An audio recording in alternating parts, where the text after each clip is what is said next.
Frères et sœurs en Christ, que Dieu vous bénisse puissamment au nom de Jésus-Christ. Frères et sœurs, édifions-nous par la parole de Dieu qui est vie et esprit. Que le Seigneur Jésus-Christ vienne au milieu de nous pour nous enseigner, pour nous édifier. Seigneur Jésus-Christ, nous te confions ce moment d'édification, d'exhortation. Père, viens nous exhorter, viens nous édifier, afin que les écailles tombent de nos yeux, que nous puissions vivre selon ta grâce et ta faveur. Au nom de Jésus-Christ, Amen. Frères et sœurs, exhortons-nous. Frères et sœurs, ce que tu es aujourd'hui peut déterminer ta vie, la vie de ta famille. Frères et sœurs, Dieu nous utilise chacun, chacune, dans ce que tu fais, ton travail, ton emploi, tes avoirs, tout ce qui t'appartient, pour sauver une âme, pour sauver ta famille, pour sauver l'humanité, pour sauver le monde. À chaque fois que les enfants de Dieu se retrouvent en danger, dans des situations difficiles, Dieu peut utiliser ta personne, ta situation, pour délivrer ta famille, ton peuple, son peuple et les enfants de Dieu. Ce que tu fais aujourd'hui, c'est pour ça que la Bible dit, tout ce que tu fais, fais-le comme pour le Seigneur. Frères et sœurs, le statut que tu as aujourd'hui, la personne ou la personnalité que tu as aujourd'hui, peut-être Dieu l'a permis, c'est pour que tu aides certaines personnes. Le statut que tu as aujourd'hui, la valeur que tu as aujourd'hui, Dieu a permis pour que tu puisses aider les gens dans des situations. Les moyens et les possibilités que tu as aujourd'hui, Dieu l'a permis pour une cause. Pour aider ta famille dans la faim, dans la disette, dans les mauvais moments, dans les difficultés. La grâce et la lumière que tu as reçue aujourd'hui, Dieu l'a permis, c'est pour que tu puisses sauver ta famille. Alors ne garde pas ce que Dieu t'a donné, le talent qu'il t'a confié pour aider son peuple, pour aider son église. Mais mets ce talent en pratique afin que l'œuvre de Dieu puisse continuer. Nous allons voir ici deux personnes que Dieu a élevées pour une cause, pour sauver leur famille, pour sauver le peuple de Dieu. Peu importe, frère, la position que tu as actuellement, c'est pour une bonne cause. Et quand tu occupes cette position, occupe-la non pas seulement pour toi, mais pour l'humanité et surtout pour l'œuvre de Dieu. C'est ce que nous allons partager. Frères et sœurs, avant qu'une situation arrive dans une famille, ou qu'un problème arrive dans une nation, Dieu suscite toujours ce par qui il va passer pour délivrer son peuple. Rappelle-toi, Dieu a utilisé David, Saoul, Gédéon, beaucoup de prophètes pour sauver son peuple. Et Dieu continue à le faire aujourd'hui. Il faut tout simplement que tu sois humble. Quand Dieu te fait asseoir quelque part, il sait pourquoi il t'a fait asseoir en ce lieu. Quand Dieu te donne une possibilité, il sait pourquoi il t'a donné cette possibilité. C'est pour aider son œuvre, pour travailler dans son œuvre, pour aider ta famille, pour aider tes frères, pour aider les gens autour de toi, afin que son nom soit glorifié. Lisons la parole de Dieu dans le livre d'Esther, chapitre 4, verset 11. Nous allons commencer par Esther, la reine Esther. Pourquoi Dieu avait élevé la reine Esther qui n'était qu'une esclave? Une orpheline, esclave juive qui se retrouve à Suse. Elle devient princesse. Pourquoi Dieu l'a fait devenir princesse? Frères et sœurs, tout ce que Dieu fait est bon. Dieu a les plans de bonheur. Mais sois réceptif. Ne sois pas aigri quand tu es élevé en dignité, quand tu as une position, quand tu as des possibilités. Dieu te a donné tout ce qu'il t'a donné pour une bonne cause.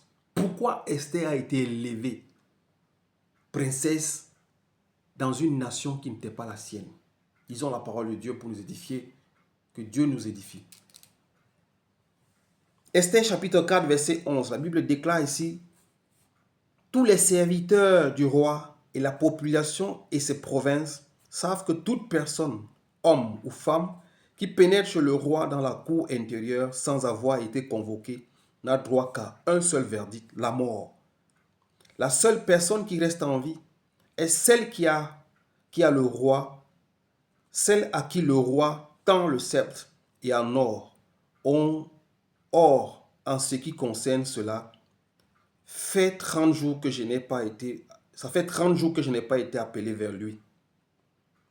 Frères et sœurs, cette histoire ici nous relate le peuple juif quand ils étaient à Suse. Haman, qui était le bras droit du roi de Suse, pour le fait que Mardochée ne s'agenouillait pas au-devant de lui, Mardochée ne s'humiliait jamais, ne s'humiliait pas devant lui. Mardochée ne faisait jamais d'adoration et l'idolâtrie au-devant de Haman. Haman a voulu non pas seulement éliminer Mardochée, mais éliminer tout le peuple juif.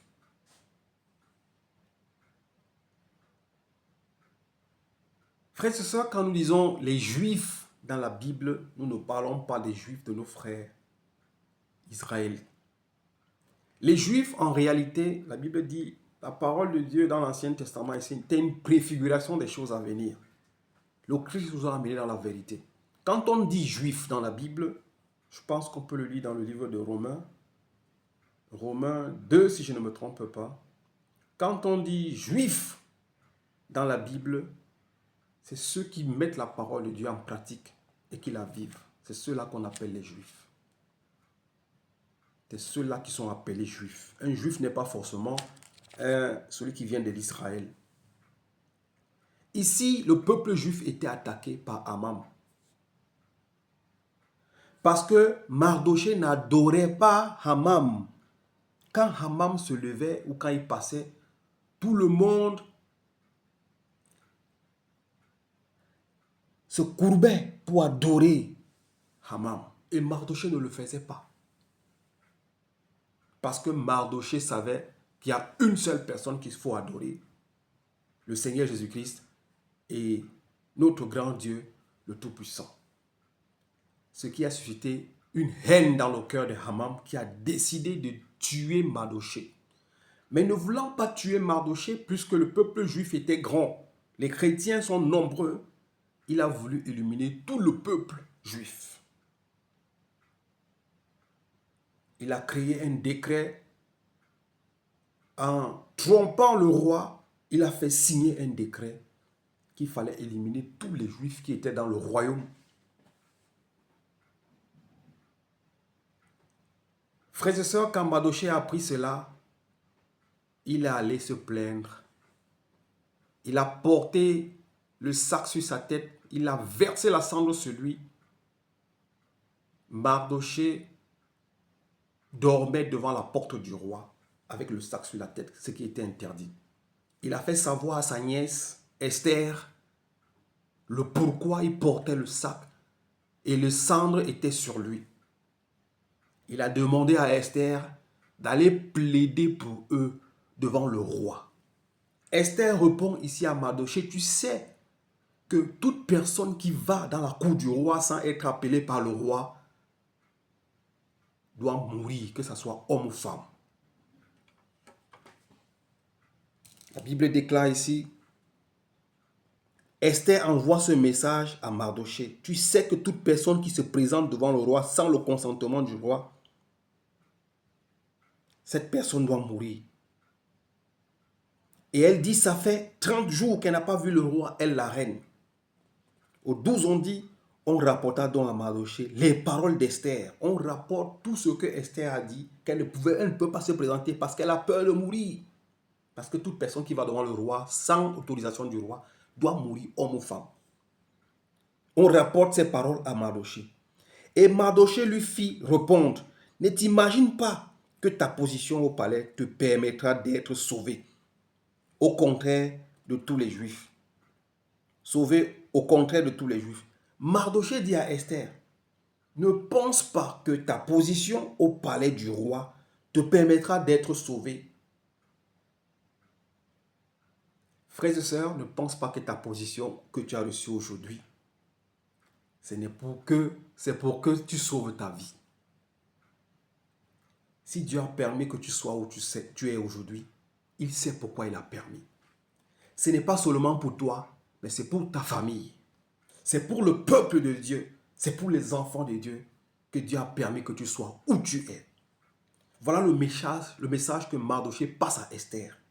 Ne pense pas que tu es dans le palais royal. Comme tu es dans le palais royal, l'ennemi, les agents de l'ennemi, le démon, les agents des démons, les diables ne pourront pas te toucher. Ce n'est pas parce que tu es dans le palais royal que tu ne seras pas atteint par les missiles venus du monde de ténèbres. Voilà le message que Mardochée envoie à Esther. Ne pense pas que ta position te permettra d'être sauvé, au contraire de tous les Juifs. En effet, si tu gardes le silence maintenant, le secours et la délivrance surgiront d'autre part pour les Juifs, tandis que ta famille et toi, vous mourrez. Mardochée continue en disant à Esther, par contre, si tu gardes le silence, parce que tu penses que la position que tu as, personne ne peut te toucher, le secours et la délivrance,